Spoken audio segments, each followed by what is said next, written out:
The rain had not stopped for 3 days. Alana stood at the edge of the auction pen with her boots sinking slowly into the mud, her collar pulled up against the wind, and her eyes fixed on something no one else in that crowd had bothered to look at twice. The auctioneer's voice was moving fast, rattling off numbers like a man who wanted to go home. Beside the pen, a young horse stood with his head dropped so low it nearly touched the ground. His legs trembled with the effort of holding himself upright. Someone behind her laughed, a short, dismissive sound, and said quietly that the animal should have been put down at birth. Alana did not move. She did not look away. And in that moment, something shifted inside her, something she had not felt since the morning she buried her husband. A pull so deep and certain it frightened her a little. She raised her hand. Before we go any further, there is something you need to know about this story. What you are about to hear is not about a horse. Not really. It is about what happens when the world tells you that something is finished, that it is broken beyond repair, that its best days never came and never will. And one person decides, quietly, to disagree. If you have ever been told you were too slow, too soft, or too late, this story is for you. Stay until the end. Because the moment this colt finally lifted his head, the moment the rain came down and every single person on that ranch fell silent, it will hit you in a place you did not expect. Leave your city in the comments below. And if you believe that patience is its own kind of courage, press like before we begin. Now let us go back to Montana. Let us go back to the rain, to the mud, and to a woman who raised her hand when everyone else had already turned away. Whistling Pines Ranch sat at the base of a long valley in western Montana, where the mountains did not announce themselves gently. They rose without apology, dark and blunt, and the sky above them was almost always the color of pewter in the early morning. The wind came down through the pines in long, low waves, and on still nights you could hear it moving through the fence posts like something trying to find a way in. The ranch had a history that the land itself seemed to remember. For 40 years, it had been one of the few working rehabilitation ranches in the region, a place where draft horses and heavy breeds came when they were lame, when they were scared, when they had been mishandled or pushed too hard by owners who measured value in output alone. Emmett Birch had built the place with his father's lumber money and his own 2 hands, and he had run it with a patience and instinct that made other ranchers quietly jealous, even as they shook their head at the sentimentality of it all. He had a gift. That was the word people used when they did not want to say they admired something they did not fully understand. Emmett died on a Tuesday morning in October, 14 months before this story begins. He was in the south pasture, fixing a section of fence the way he always did, alone, without telling anyone, because he never wanted help with the small things. The coroner said his heart had simply stopped. Clean and instant, she said, as if that were a mercy. Alana had stood in the hallway of their house for a long time after hearing those words, trying to decide whether she agreed. She did not think she did. In the months that followed, the ranch became something she carried rather than something she ran. She kept the animals fed. She kept the stalls clean. She paid the hands what she could and said nothing when 2 of them left for steadier work in early spring. She answered every letter from the County Agricultural Society with the same careful handwriting Emmett had taught her to use for official correspondence. Precise, unhurried, giving nothing away. She attended the regional meetings and sat in the back row and said little, because she had learned quickly that the men in those rooms had already decided what kind of widow she was going to be. The kind that sold. It was not a cruel assumption. It was, to most of them, simply practical. The Whistling Pines operation required a specific kind of authority, not brute strength, they were careful to say, but presence, command. A rancher's instinct that they all agreed Emmett had possessed from birth and which, in their estimation, could not be inherited by a woman who had spent most of her married life keeping the books, tending the kitchen garden, and accompanying her husband to shows where she stood slightly behind him and smiled at the right moments. What they did not know, what Alana had not yet fully understood about herself, was that she had been watching. For 23 years, she had been watching everything. She woke at 5 every morning now, the way she always had, but the silence of the house was different without Emmett's breathing in the next room. She dressed in the dark, drank her coffee standing at the kitchen window, and watched the mist come down through the pines. The ranch looked different in that light, older, smaller, more fragile than she remembered it being. The east fence needed painting. The drainage on the north side of the barn had been silting up for 2 seasons, and Emmett had kept saying he would get to it. She had started a list. The list was long. The money was not. Emmett had kept the ranch solvent through his reputation and through years of careful management, but he had never been a man who accumulated. What he earned went back into the land and the animals, and what remained was a modest account and a more modest savings that Alana now drew from with the deliberateness of someone who knows exactly how deep the well is. She had not told anyone how shallow it had become. Kendall Birch, Emmett's younger brother, a man who had the same angular face as his brother, but none of the same stillness behind the eyes, had come to the house in December with a folder of papers and the kind of careful sympathy that made Alana want to close the door before he finished his sentence. He had a proposal, he said. A developer from Billings had been making inquiries about the valley. Not a strip of it, not a corner, the whole sweep, from the tree line to the creek, including the ranch and the grazing rights that went with it. The number he named was real. She could see that in his face, in the slight forward lean of his body when he said it. He owned 40% of the land outright, a legacy of the original family division that Emmett had always intended to resolve and never quite had. Without Alana's agreement, he could not sell. But with a certain legal mechanism, a clause in the original deed that neither she nor most county attorneys had ever had reason to read carefully. If the ranch failed to meet the annual productivity standards of the County Agricultural Association for 2 consecutive years, his minority stake would convert to a blocking right, and a 3-judge panel could compel sale. She had listened to all of this without speaking. When he was finished, she thanked him for coming and showed him to the door. That night, she sat at Emmett's desk and read every word of the original deed by lamplight. She read it twice. Then she put it in the top drawer, closed it carefully, and went to bed. She did not sleep. The spring clearance auction at the Garfield County Fairgrounds was not the kind of event that made it into the regional papers. It was a working auction, practical, unsentimental, attended by ranchers who came with specific needs and left with specific animals. Draft horses, work mules, the occasional retired quarter horse that had been reclassified from performance stock to pasture companion. And sometimes, at the end of the day when the good lots had already gone and the crowd was thinning out, the animals nobody wanted. Alana arrived early, as she always had when she came with Emmett. She walked the pens alone this time, without a clipboard, without a budget sheet, without a clear plan. She had told herself she was looking for a young draft horse, something with strong legs and decent conformation that she could rehabilitate and sell at a profit, or at least show at the annual inspection as evidence that the Whistling Pines program was still producing. That was the practical reason. The real reason, the one she had not quite put into words, was that she needed to come back here. She needed to stand in the smell of hay and wet earth and animal warmth and feel like herself again. She walked the length of the first pen without stopping. The horses there were solid and loud. They stamped and tossed their heads and pushed against the rails in the way that healthy, slightly bored animals do. She paused at a gray Belgian mare with good hip angles and noted her number. She moved on. The second pen was quieter. There were 4 animals in it. 3 of them stood in a cluster at the far end, heads up, watching her with the alert nervousness of horses that have been moved too recently and have not yet decided whether to be calm. The 4th stood alone near the gate, close enough that she could see the individual hairs on his muzzle trembling in the cold air. He was a colt, young, perhaps 18 months, though malnutrition made it difficult to be certain. His coat was a dark bay, dulled by poor condition to something closer to the color of wet ash. His ribs were not visible, but only just. His legs, and this was what stopped her, his legs stood at angles that were wrong in a way she could not immediately name. Not broken, not deformed, but compressed, somehow, as if the joints had been locked into position by something that had nothing to do with bone. His head was down, not grazing. There was no grass to graze.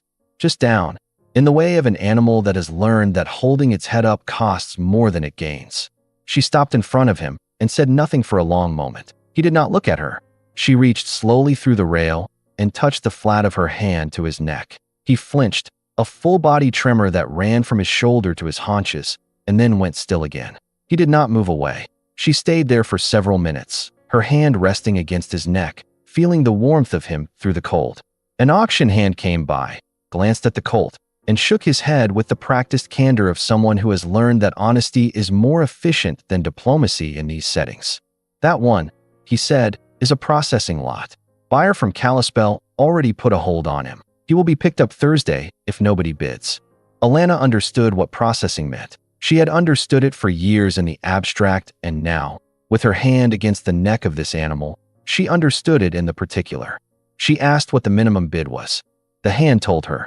It was low enough to embarrass her for a different reason, not because she could not afford it, but because it told her exactly what the Colt was worth to every other person who had walked past this pen today.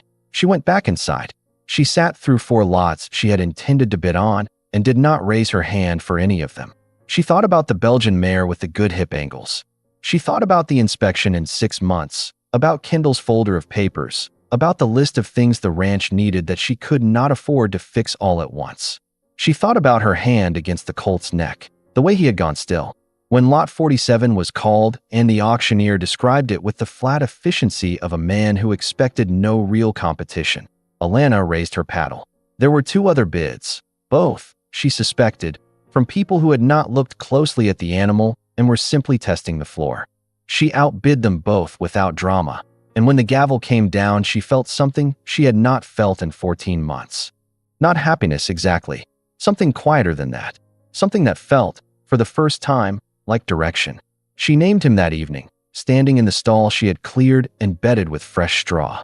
She said the name aloud, to see how it felt in the cold barn air. "Beacon," she said.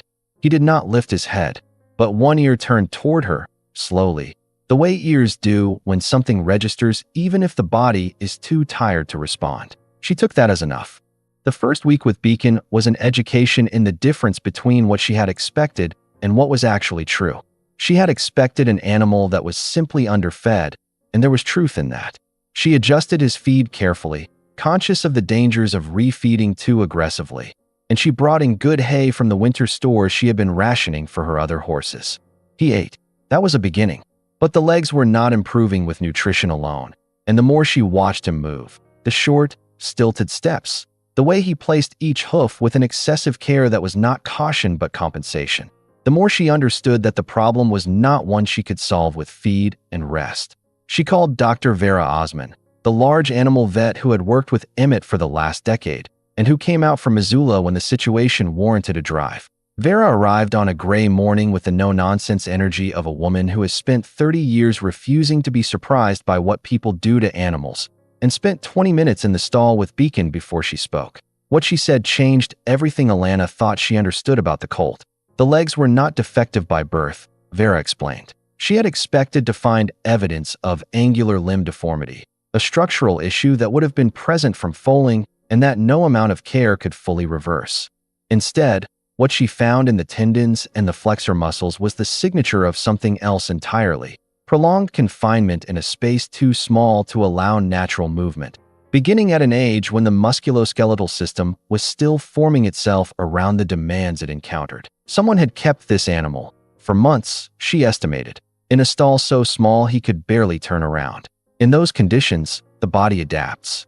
The tendons shorten.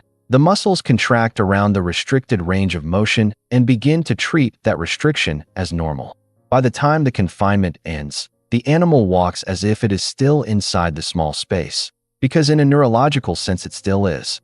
It is not permanent, Vera said carefully, but it requires patience and a specific kind of physical therapy: gentle stretching, progressive movement, groundwork that coaxes the tendons back toward their natural length without forcing them and causing tearing. Weeks, possibly months.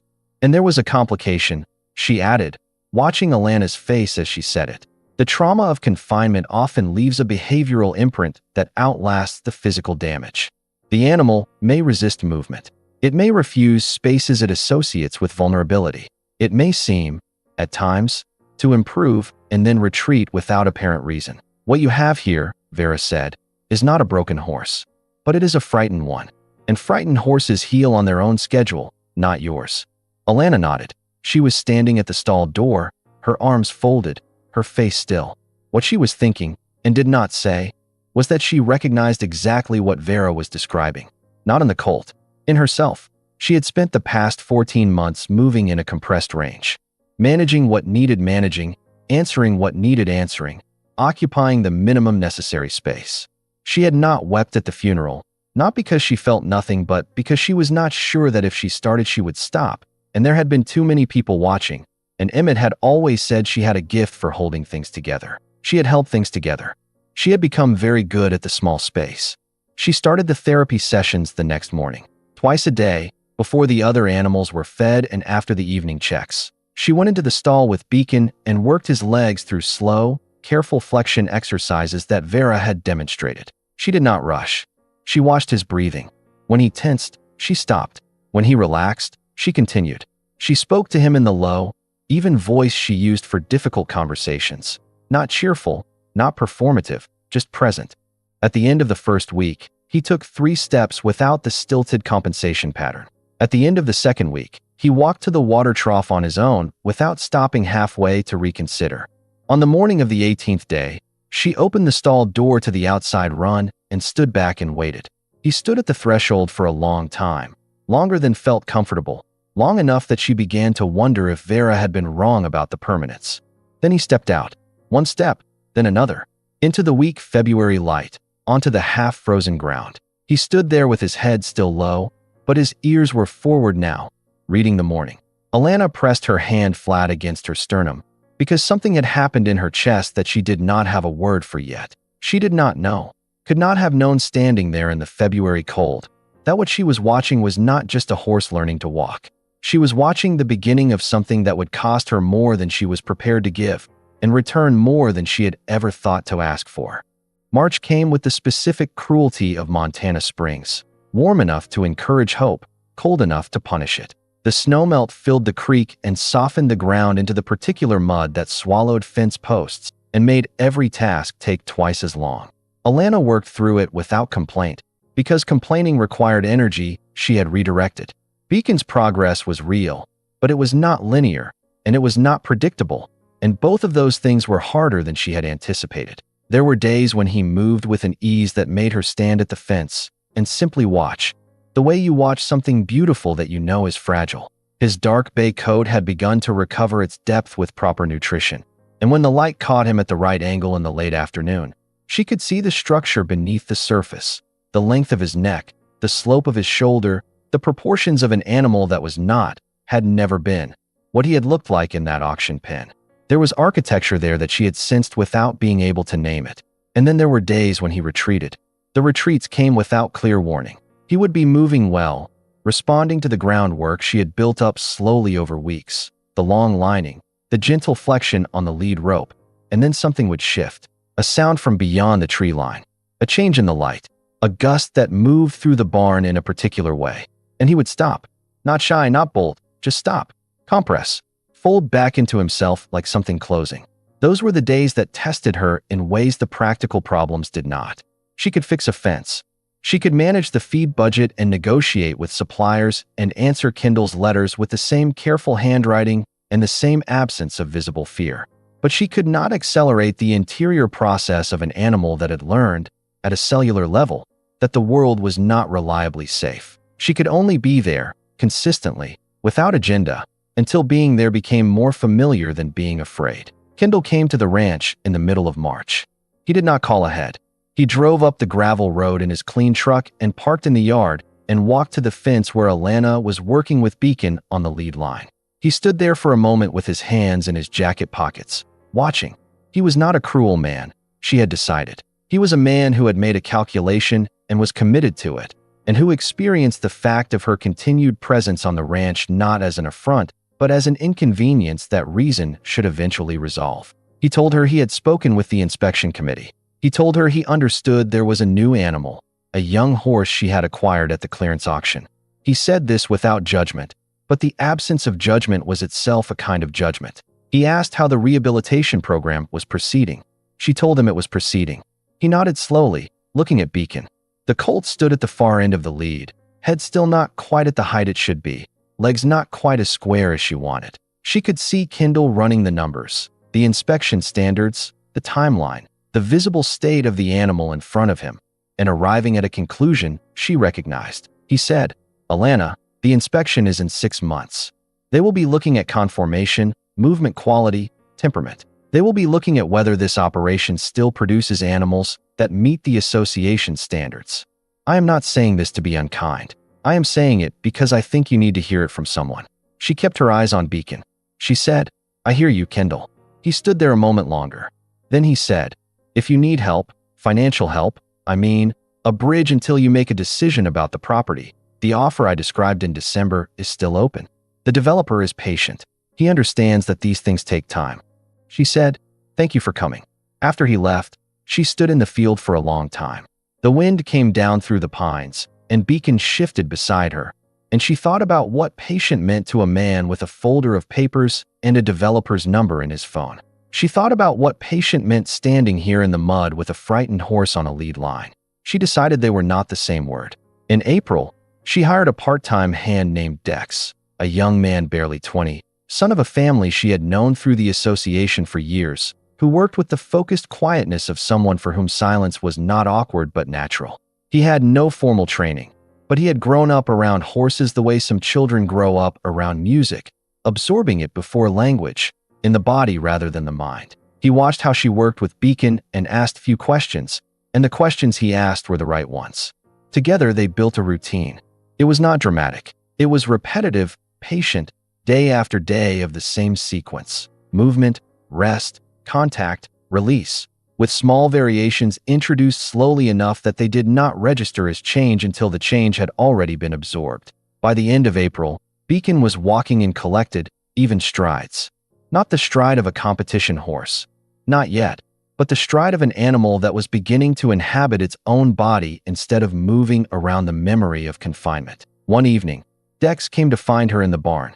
He said, quietly, he follows you now. When you walk away, he watches where you go. She said, I know. Dex nodded. After a pause, he said, that means something. She said, I know that too.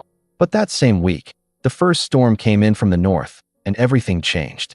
The storm arrived on a Thursday night without much warning. A shift in the wind around sundown, a particular smell in the air that Alana had learned over 23 years meant something real was coming. And then, after midnight, the sound of it. Not rain first. Thunder. She heard it from bed, a low, distant percussion that rolled across the valley and hit the mountains and came back as something larger. She lay still for a moment listening. Then she heard Beacon. Not a whinny. Not the sharp, alarmed call of a frightened horse. Something lower and more sustained. A sound she did not have a name for because she had not heard it before. A sound that did not ask for anything. It simply was. She dressed and went to the barn. He was in the corner of the stall, pressed against the wall in the particular way she had not seen him do since the earliest days after the auction. His eyes were white-rimmed. His breathing was shallow and fast. Every time the thunder moved through, his whole body shook with a tremor that started in his chest and ran to his quarters. She stood at the stall door. She did not go in immediately. She watched him, trying to understand what she was seeing. He was not physically in danger. The barn was solid. The stall was safe. The storm, loud as it was outside. What was happening to Beacon was not a response to present danger. It was a response to a sound that his body had cataloged as catastrophic, for reasons she could not know. She thought about what Vera had said. The trauma leaves a behavioral imprint that outlasts the physical damage. She thought about the stall that had been too small and the months inside it, and what sounds might have come from outside a small dark space during a long Montana winter while the tendons shortened and the world contracted to the width of 4 walls. She went in. She sat down in the straw in the corner, not beside him, not yet, but in the corner of the stall where he could see her, and she waited. The thunder came again, heavier this time, and he shook, and she did not move, and she did not speak. She simply sat. After a while, she did not track the time. He turned his head and looked at her, not with the wide, frightened eye, but with something more complicated. Something that was still afraid, but was also registering that she was there, and was still there, and was not moving away. She began to hum. Not consciously, not as a strategy. It came from somewhere further back than strategy. It was a melody Emmett had used to hum while he worked, something he claimed came from his father, who had claimed it came from his. A melody without words, minor-keyed and unhurried. The kind of tune that does not demand anything from the listener. The kind of tune that fills silence without crowding it. The thunder continued. The rain came down. She sat in the straw and hummed. At some point, Beacon moved. Slowly, with the careful deliberateness that was still his default mode. He crossed the stall and stood beside her. He did not lower his head to her. He simply stood. close enough that she could feel the warmth of him against her shoulder through the barn air. She kept humming. The storm went on for 2 hours. When it passed, and the rain softened, and the air inside the barn began to settle, she became aware of something she had not allowed herself to feel since the night Emmett died. She was not managing. She was not holding herself together for the benefit of some watching audience. She was simply here, in the straw, in the dark, with an animal that had also been broken by confinement and had also been trying, in its own way, to find the length of its own stride again. She stayed until morning. In the days that followed, she began to understand that the storm fear was not a problem she could solve with technique. It was not a behavioral puzzle with a practical solution. It was the deepest part of what had been done to Beacon, the part that the physical therapy had not and could not reach. The legs could be lengthened. The stride could be restored. But the place inside him that lit up with existential terror at the sound of distant thunder, that was something else. And she was running out of time. The County Agricultural Society held its May meeting at the community hall in Garfield, and Alana attended. She had attended every meeting since Emmett died, but this one was different. The annual inspection calendar had been formally posted, and the date, mid-September, a Thursday, was now official. There would be 3 evaluators on the panel, as always. There would be a public morning session where owners could bring animals for preliminary review and receive informal feedback before the actual inspection, scheduled for late August. That preliminary session was important. It was not binding, but it was the moment at which the committee formed its first impression, and in a region where impressions were durable things, it mattered more than the formal wording of the charter suggested. Alana sat in her usual seat at the back and listened to the agenda items with the focused attention of someone who has learned to hear what is not being said alongside what is. There were 4 other ranchers who would be presenting animals for the draft and heavy breed category. She knew all of them by name and reputation. 2 had strong operations, consistent producers with established relationships on the committee. 1 was in the same position she was, running a smaller outfit on a tighter margin, though his margin was, she suspected, wider than hers. The 4th was Harlan Goss, who ran the largest working draft operation in the county and who had never, in the 12 years Alana had been attending these meetings, failed to express an opinion on the direction of the association standards. He believed in size, in immediate visual power, in the kind of animal that made an impression from 40 feet away. After the formal agenda, during the open discussion period, Harlan mentioned, without naming her, that he hoped the committee would hold the line on conformation standards this year. There had been, he said carefully, some concern in the community about the direction of certain operations in the valley.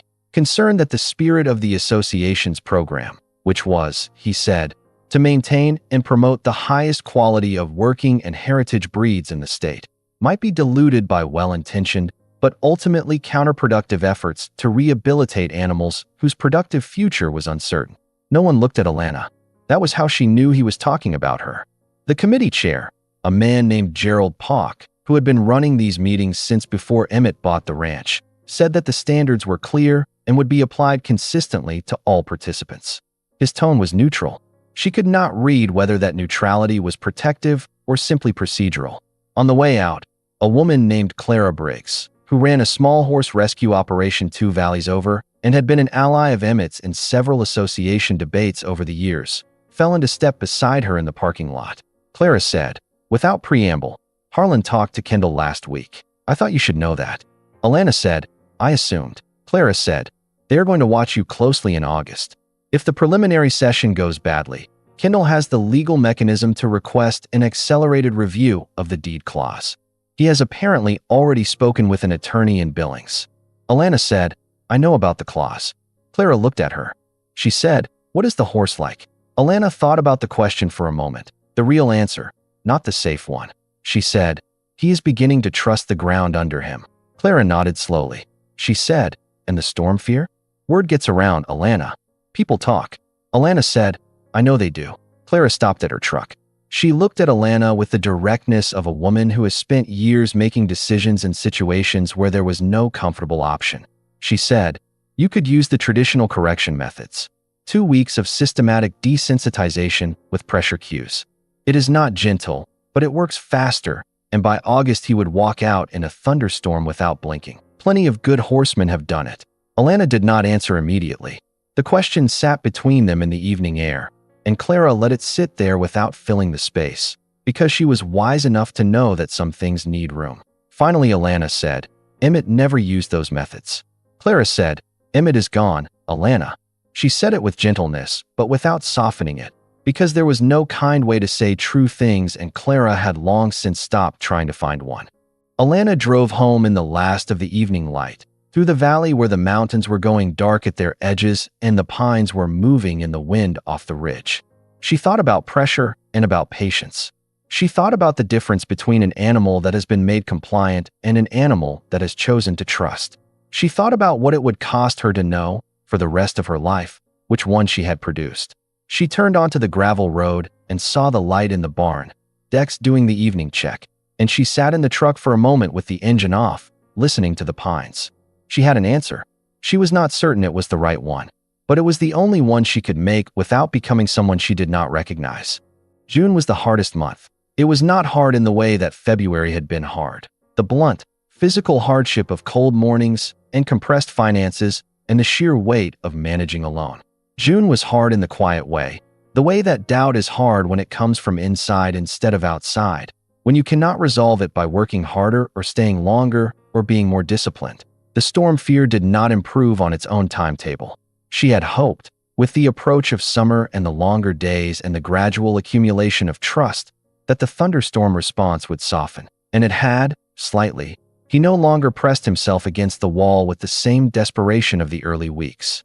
But when the storms came in off the mountains in the long summer evenings, the shaking was still there, and the white rim of the eye was still there, and no amount of progress in his daily movement and groundwork seemed to touch that particular place in him. She continued to sit with him during the storms.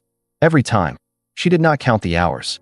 She brought a blanket after the first time she woke up stiff and cold at 4 in the morning, and she brought a small lamp that gave off just enough light to see his breathing, and she sat in the corner of the stall and hummed the melody that had no name and waited for the thunder to pass. Dex knew she was doing it. He did not comment. He arrived each morning to find her in the barn already, sometimes with straw still in her hair, and he went about the morning work without making her awareness of his awareness into something uncomfortable. She was grateful for that more than she told him. In the second week of June, she drove to Missoula to talk to Vera again. Not a farm call, a conversation, in the small office behind Vera's clinic where the walls were covered in the annotated anatomy charts that Vera used for teaching. She sat across the desk from the vet and told her everything. The progress and the setbacks, the storm sessions, the preliminary inspection in August, and what it would mean if Beacon could not perform. Vera listened without interrupting, which was one of her best qualities. When Alana was finished, Vera was quiet for a moment. Then she said, "I need to tell you something about this kind of trauma that I did not fully explain when I was at the ranch in February. The reason the storm fear is separated from the physical improvement is that they do not live in the same part of the nervous system. The legs were a physical adaptation that physical therapy can address. But the storm fear is what we call a conditioned fear response. It is stored in a different layer, and it does not respond to the same methods that fix the legs. It responds to repeated exposure in a safe context, to the accumulation of moments in which the feared stimulus occurs and the expected catastrophe does not. That process takes time, and it cannot be forced." Alana said, "How much time?" Vera said, "There is no honest answer to that." Alana said, "If I use pressure-based desensitization." Vera set down her pen. She said, "It would likely produce a horse that performs adequately in a storm by August." That is a true statement. It is also true that what you would be doing is training the animal to suppress the fear response rather than resolve it. The horse would look composed. It would not be composed. And over time, suppressed fear in horses tends to express itself in other ways, in unpredictable spooking, in a kind of flat effect that experienced horsemen recognize, and that your committee, if they are paying attention, will recognize too. Alana looked at the anatomy charts on the wall. She said, "And if I do not use those methods?" Vera said, "Then you are betting on something that cannot be scheduled." On the drive back, the sky over the valley was the particular blue of a Montana June evening that seems too large to be real, and the road went straight and empty through the grassland for miles. And Alana drove with both hands on the wheel and tried to locate the exact border between courage and foolishness. She could not find it. She had begun to suspect it did not exist as a line, but as a territory you moved through, and the only way to know which side you were on was to get to the end and look back. July brought 3 major storms. During each one, she was in the barn, in the corner of the stall, with the blanket and the lamp and the melody. The second storm lasted 5 hours.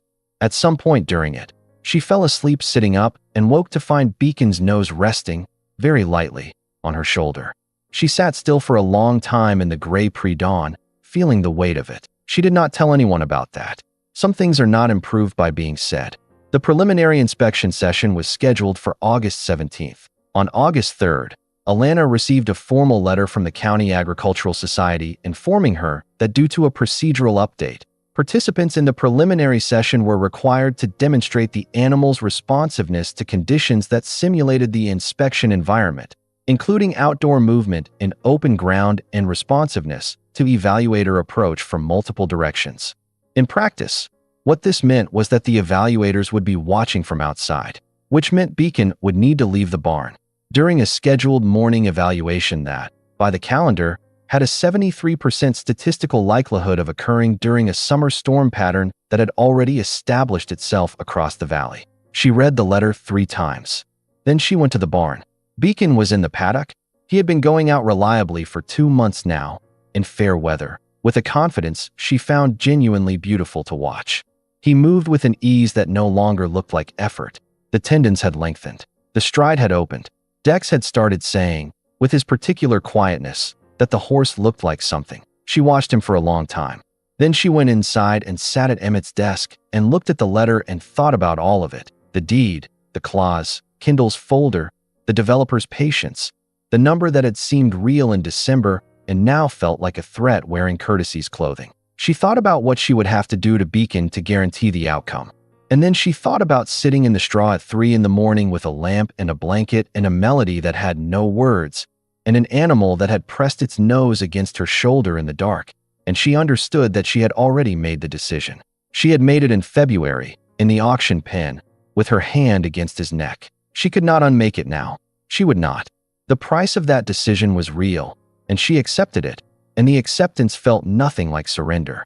The morning of August 17th began before dawn with thunder.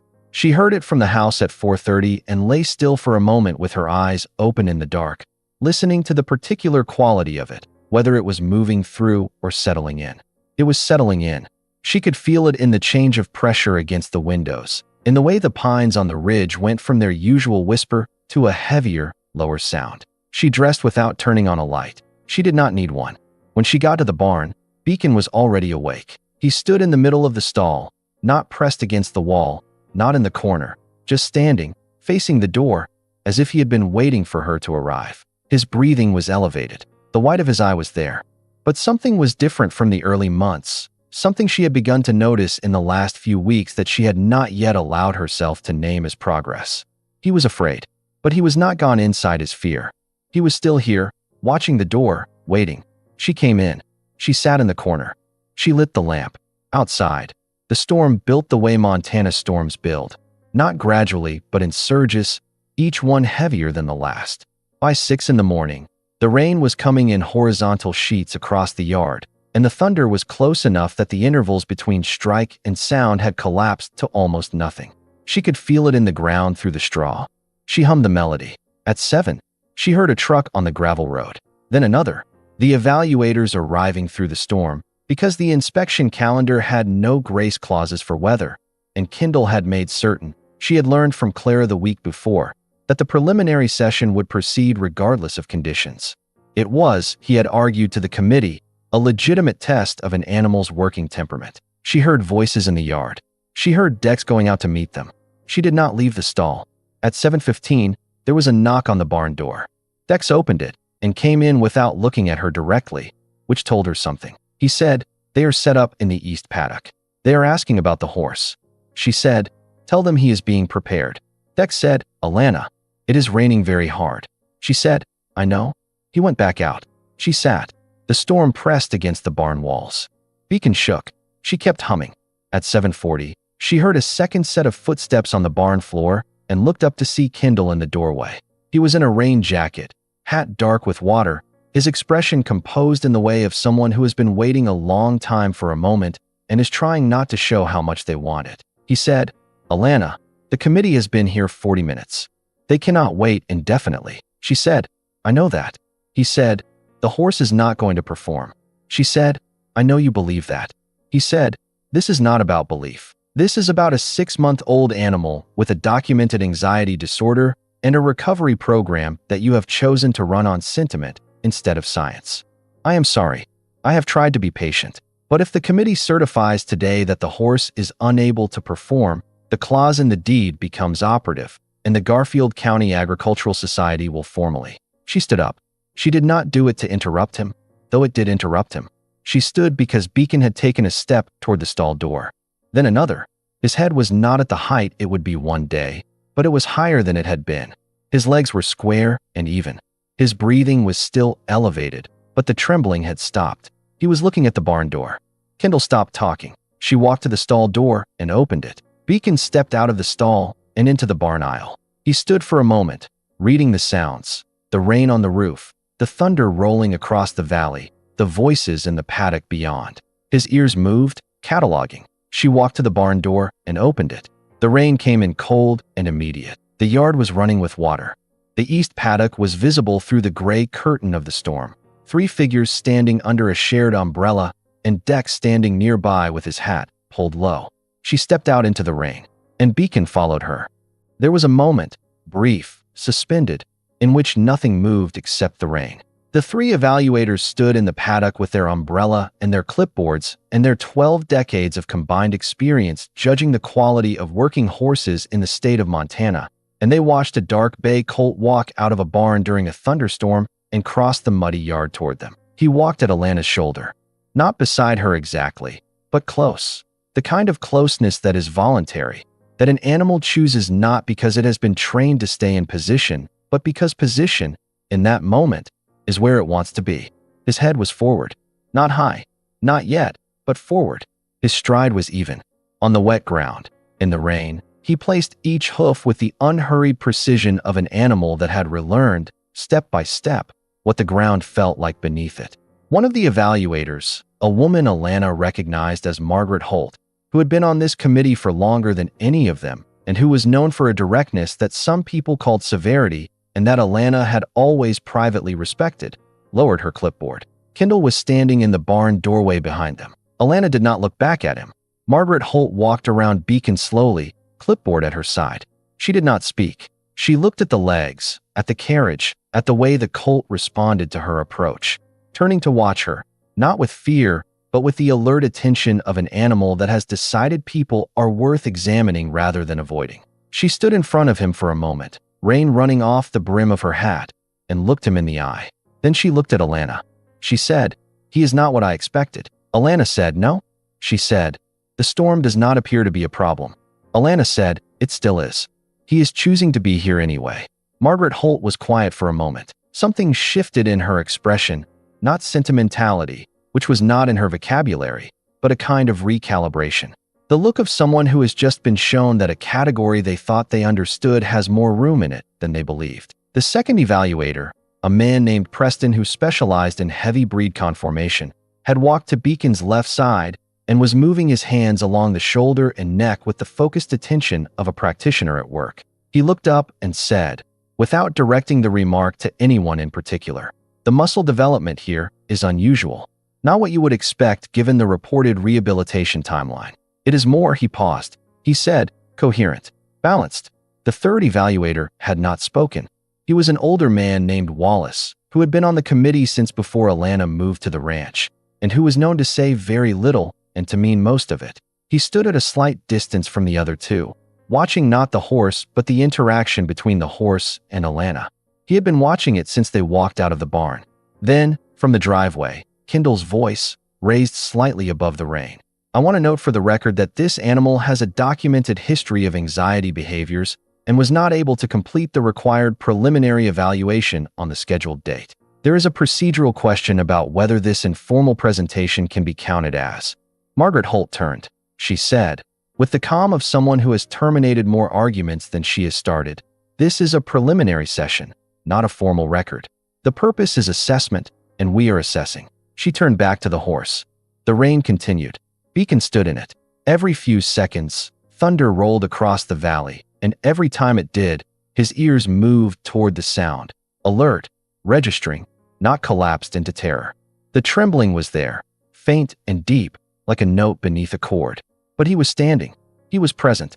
Alana stood beside him and felt the rain running down the back of her neck and thought, "This is enough. Whatever they decide, this is enough." He came out.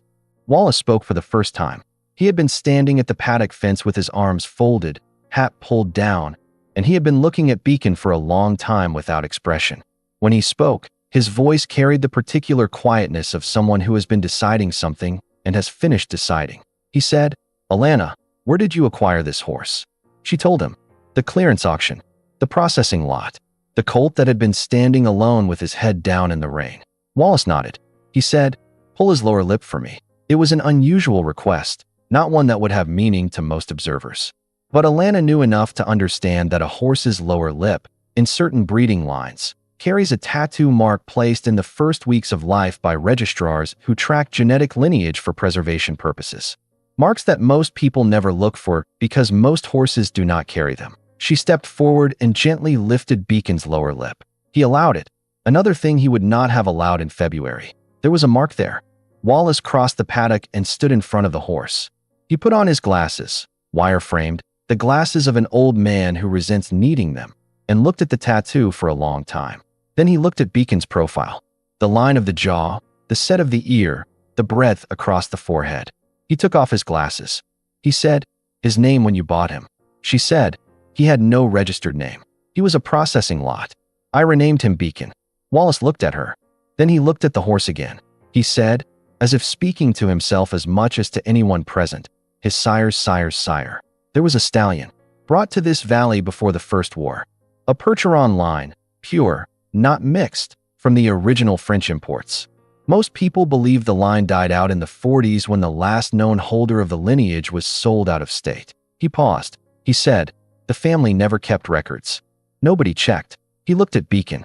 He said, "Nobody looked." Preston had come to stand beside him. He was looking at the tattoo, at the jaw, at the shoulder. He said, "You are saying this horse." Wallace said, "I am saying that whoever put that colt in a processing lot did not know what they had. And most people who passed him at that auction were looking for something with its head up." The rain came down. Beacon stood in it with his ears forward and his legs square on the wet ground. And the wind came off the mountain and moved through his mane. And for the first time since February, he lifted his head. Not all the way, not to the angle it would reach with more months and more work, but enough. Enough to see his jaw align against the gray sky, the length of his neck, the architecture of an animal that carried in its blood something the valley had believed was lost. Margaret Holt looked at her clipboard. Then she put it, deliberately, under her arm. She said, "I think we have seen what we needed to see." Alana did not speak. She put her hand flat against Beacon's neck, the same way she had in the auction pen 8 months ago, through the rail, in the rain, not knowing what she was holding. And she felt his warmth against her palm and the deep, steady rhythm of his breathing. She did not cry. That came later. Kendall did not accept the preliminary assessment quietly. Within 3 days of the August session, he had filed a formal protest with the County Agricultural Society, citing 3 specific objections. First, that the preliminary session had been conducted under non-standard conditions. Second, that the animal's documented anxiety history represented an ongoing liability that the committee had failed to formally evaluate. Third, and this was the one that mattered most, and that had an attorney's language in it, that any assessment of heritage lineage based on an informal visual and tattoo identification rather than formal genetic documentation was legally insufficient to confer breeding status under the association's charter. The third point was not wrong. Wallace's identification, however authoritative, was a professional opinion, not a certified genealogy report. Without that certification, Beacon could not be formally registered in the Heritage Breed Program. And without that registration, the ranch's status under the inspection criteria was ambiguous in precisely the way that Kendall's attorney had intended. The formal inspection was still 6 weeks away. A DNA genealogy panel, the kind that could establish bloodline heritage beyond legal challenge, took, according to the laboratory Vera referred her to, approximately 4 to 6 weeks. She submitted the samples on the day she received Kendall's protest. Clara called the evening after. She said, "He is trying to run out the clock. If the genetic results arrive after the inspection date, his attorney argues they cannot be admitted as evidence for this cycle's certification. He gets the deed clause activated and the review panel is convened before the results are in." Alana said, "I know." Clara said, "What are you going to do?" Alana said, "Wait." Clara was quiet. Then she said, "That is not a strategy." Alana said, "No, it is a position. There is a difference." She went back to the barn. She went back to the morning work and the evening work and the ground sessions with Beacon that were now less about therapy and more about exploration, testing what he could do, pushing gently at the edges of his willingness, finding out what kind of horse was emerging from everything they had been through. He was becoming something she had not predicted. Not simply a recovered animal, not simply a healthy horse, but a horse with a quality she did not have the technical vocabulary to name, but that Dex described, one afternoon in the flattest possible tone, as dignity. She decided that was the right word. The genetic results arrived on September 10th, 4 days before the formal inspection. She opened the envelope at Emmett's desk, under the same lamp she had used to read the deed, and she read the report twice. Then she called Vera, who called Wallace, who arrived at the ranch the following morning with his wire-framed glasses and a brevity of expression that she had come to understand was his version of intensity. The lineage was confirmed, documented, and certifiable. She hand-delivered a copy to the association office and a copy to Kendall's attorney. She did not add a cover letter. She did not need to. The formal inspection fell on a Thursday morning in mid-September, and the valley woke to rain. Not the torrential, theatrical weather of August, a steady, quiet rain, the kind that Montana produces in September as if apologizing for the dramatic summer. The mountains were invisible behind low cloud. The pines were dark and still. The creek was up. By 8 in the morning, there were more people at the Whistling Pines Ranch than had been there since Emmett's funeral. Alana had not invited anyone beyond the committee, but the community has its own gravitational logic, and word had moved through the valley the way it always does in places where distances between people are long and the information that travels them is consequently precious. Clara was there. Dex was there. A handful of ranchers she knew by name, and several she knew only by association. Margaret Holt and Preston and Wallace arrived together, formally, with their clipboards and their institutional gravity. Kendall was there too. He stood near his truck with his attorney beside him, a woman from Billings in a coat that was wrong for the weather, and he watched the proceedings with the composed neutrality of a man who has not yet decided whether to be concerned. Alana brought Beacon out of the barn at 8:15.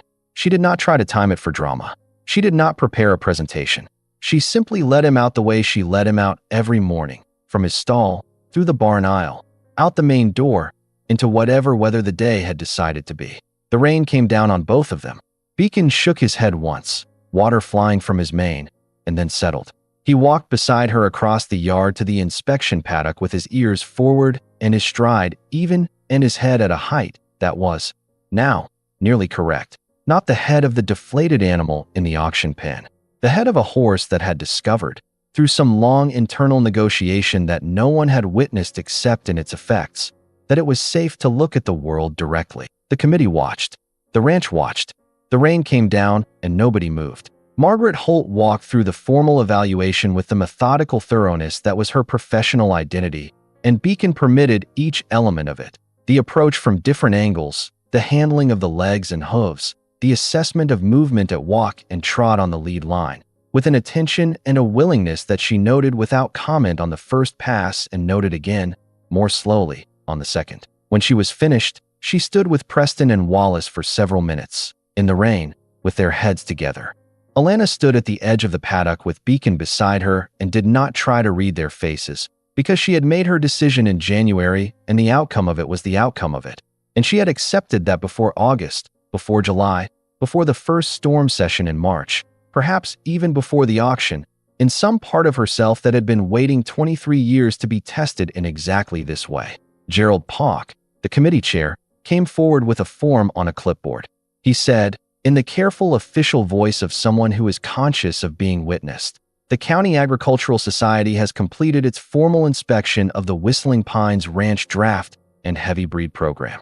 Based on the evaluation of animals presented, the lineage documentation submitted to our office on September 10th, and the assessment of the rehabilitation program's standards and outcomes as observed over the course of this certification cycle. The committee finds the program in compliance with all applicable standards for heritage breed production and care. He handed her a form with a line for her signature. His pen, his face, as he gave it to her, was not the face of a bureaucrat completing a transaction. It was the face of a man who had watched this ranch for 20 years and was glad, in a way that surprised him, to be the one to say this particular thing. She signed. Behind her, someone began to applaud. She did not know who first, only that it spread, the way things spread in small communities when they have been restrained for a long time and finally have somewhere to go. She did not turn around. She stood in the rain with the pen in her hand and felt the weight of 14 months and the particular lightness that comes after. Kendall walked to his truck. His attorney followed. Neither of them said anything. Wallace came to stand beside her. He looked at Beacon for a moment. Then he said, with the economy of a man who believes that language is most powerful when used sparingly, your husband would have liked this horse. She looked at him. She said, I know. That was part of it. He nodded. He understood. He went back to his truck. She stood in the paddock with Beacon while the crowd dispersed slowly around her. The way crowds do when they have just witnessed something they will be describing for years and are not quite ready to stop being inside it. The rain continued. It would continue for most of the day. She did not mind. She had stopped minding rain sometime in the winter, in the straw, with a lamp burning and a melody filling the dark, in the good company of someone who was learning, as she was, that fear does not have to be the last word. Dex came to stand beside her eventually. He said nothing for a while. Then he said, what happens now? She looked at the ranch, at the barn, at the fences that needed painting, at the drainage problem on the north side that was still on the list, at the mountains invisible behind their clouds. She said, we keep working. He nodded. He said, yeah. They went back to work. The ranch did not return to what it had been before Emmett died. It became something different, something that did not have a name yet, that was still in the process of being made. An operation defined not by the size of its animals or the force of its methods, but by the quality of its attention, by what it was willing to wait for. Beacon went on to be formally registered in the Heritage Breed Program with a lineage that rewrote several assumptions about what bloodlines had survived in Montana. He was not a show horse, and Alana did not make him one. She kept him. She worked him, slowly, in the ways that suited his temperament. In the storms, she still went to the barn.